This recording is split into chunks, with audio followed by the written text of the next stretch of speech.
Mangsa Along sering dikatakan sebagai bodoh, tamak, sendiri cari masalah.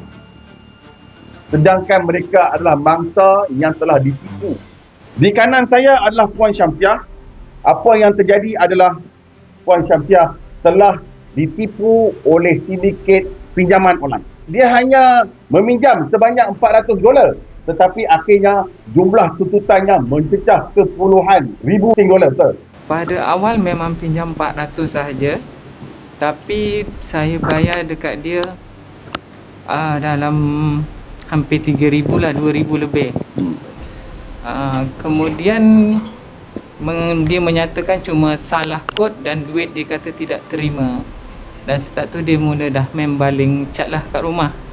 Bulan 2 dia bakar rumah 2 kali. Kemudian sekarang diserang rumah adik-adik saya lah. Sekarang 2 rumah adik saya dah kena. Rumah saya lah yang kena bakar.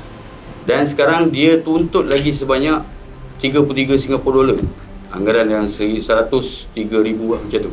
Dan 15 hari bulan ni dia akan nak buat satu besar-besaran lah. Kalau jika tak bayar, dia dah bagi satu ugutan untuk akan membuat bakar sebesar-besar. Ini cerita yang kedua. Encik Tarmizi ni, anak dia meminjam wang sebanyak RM150. Bayang RM150. Anak dia sekarang telah aksiden, paralyzed, betul? Ya, Cik.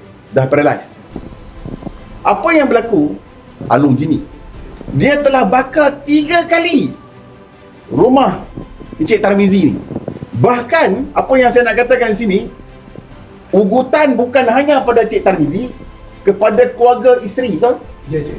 Dan hingga kereta Encik Tarmizi pun terbakar. Mula-mula dia kunci rumah saya. Dia terima dekat. Dia terima dekat. Tu dia bakar. Kata main ni saya. Dia bakar.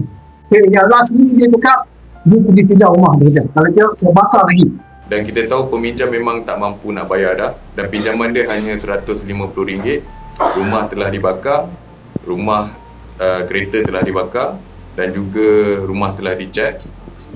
Tetapi tangkapan, setahu saya tangkapan pun telah dibuat. Tetapi ugutan tu masih berlaku.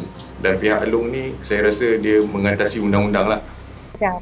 如果他说的对的话，就叫我回去警察室。 Dia start dari 1,500. Lepas tu tutup sampai 24 akaun Along. Semua online. So total dia dah bayar dekat 18,000. Tuntutan yang akhir masih kena bayar 33,500. Jadi apa yang MSO nak bawa hari ini adalah untuk memberikan tekanan supaya kes Along ini diambil perhatian yang lebih berat. Tidak cukup hanya dikenakan kepada orang-orang yang melakukan kolektor, tidak cukup hanya kepada orang yang baling cat yang dikenakan 427, 435 ni. Dalam mastermind ni perlu dikenakan tindakan. Kerana berapa ramai dah yang sampai ke tahap stres dan ada yang ke tahap yang dah membunuh diri. Jadi sindiket ini pada saya, kalau diteruskan dengan cara biasa, saya tak rasa akan berakhir.